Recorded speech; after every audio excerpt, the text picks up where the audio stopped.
then Ramirez.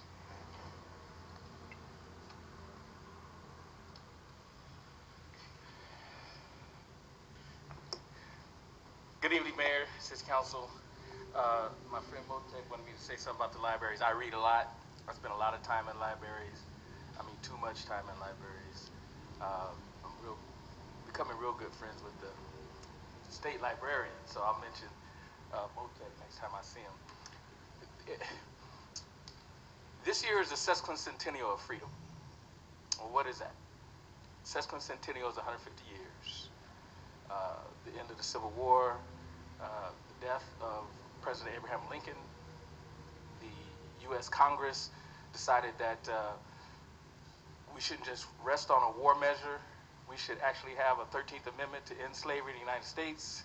So December 6th, the ratification of the 13th Amendment happened. The last state, 27th state, was Georgia, in Atlanta. So here in Stockton, there's a Juneteenth ceremony. And it's kind of morphed into 4 different ceremonies, which is a good thing and it's a bad thing. The idea that once upon a time we were on a slave ship, we were all together, and now that we're free, we can't sit and celebrate together. It's interesting. But the Ebony Boat Club is having a Juneteenth this weekend, and I have to mention them. I'm going to give you a flyer about them. And some of the elders there, they're kind of wise, so they're going to help a lot of folks and put me out on a sailboat and let me write and do some research on a boat, and I can leave folks alone and just do what I do.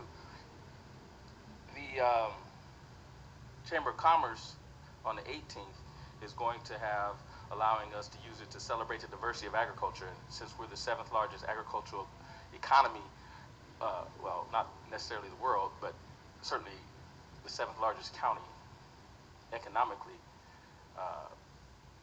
in the United States. So we celebrate the diversity of that. Cambodian, Hmong, Black.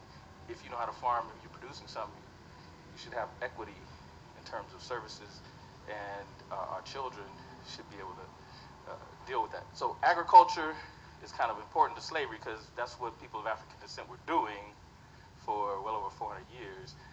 Here in Stockton, people were enslaved. People had chains on their feet. One minister was snatched out the pulpit while he was preaching because they had a thing called the Fugitive Slave Act, predicated California becoming a state.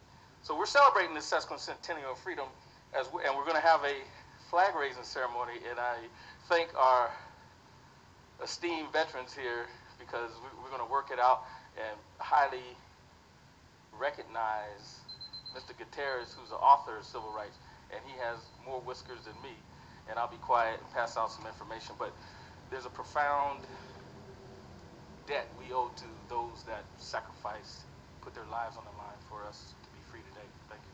Thank you, Mr. Harris.